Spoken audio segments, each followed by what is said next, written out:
What's up, everyone? You're at home, you're bored. We got one more month to go. I believe it, just one more month. Because none of us is starting to lose our minds, are we? I haven't lost my mind yet. Anyways, let's make some brioche today.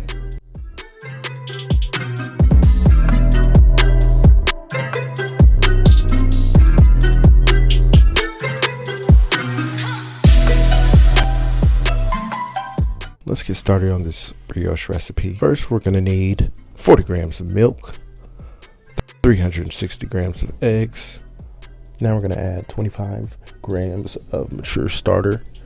But if you don't have any, that's all right. The mature starter is just gonna add a nice level of flavor. 45 grams of yeast, 80 grams of sugar. Once you have all that measured out, measure out 700 grams of flour and set it aside.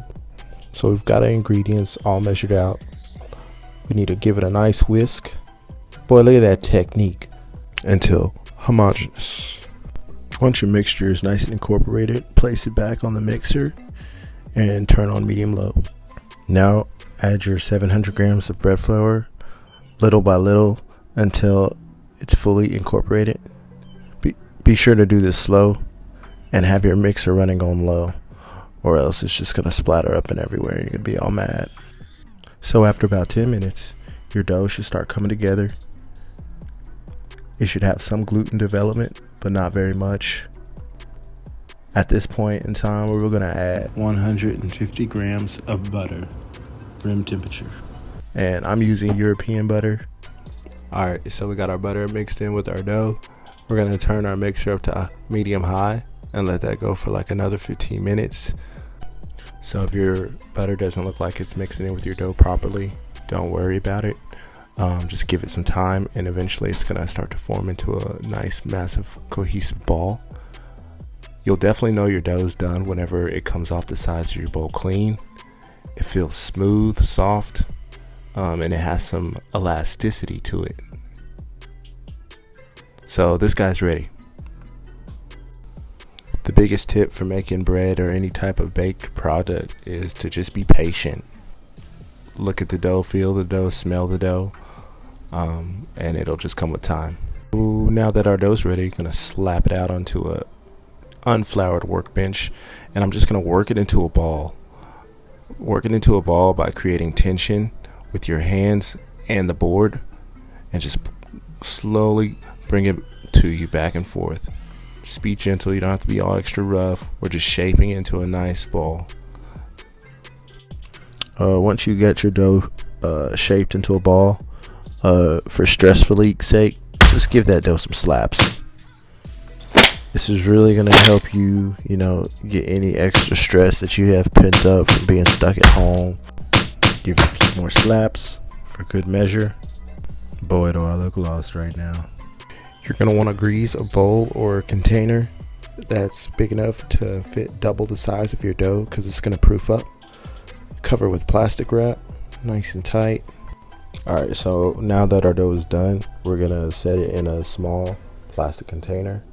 If you don't have one, that's alright, don't worry about it. It's fine just sitting in the bowl. Bulk ferment for 2 hours and refrigerate.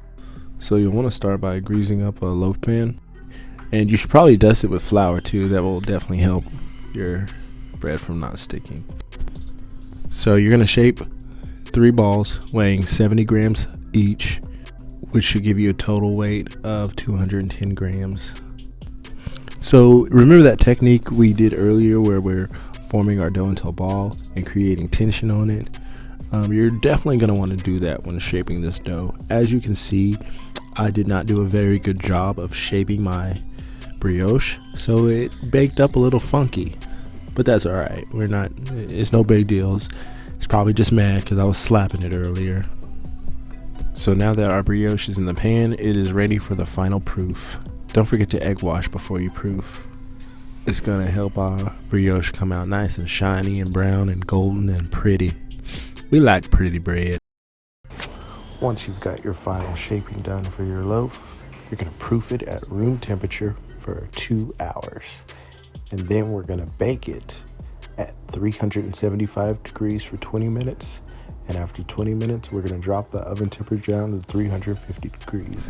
So immediately I could tell that I knew my bread wasn't going to proof up or bake up as aesthetically pleasing as I would like it to. And that's because I rushed the shaping process before the final proofing process. So even if you make a mistake, that doesn't mean your bread's still not going to be good or edible. It just won't be as pretty, you know? You can cry about it, or you can just go make another loaf and keep practicing. But as you can see, this loaf still turned out beautiful. Buttery, soft.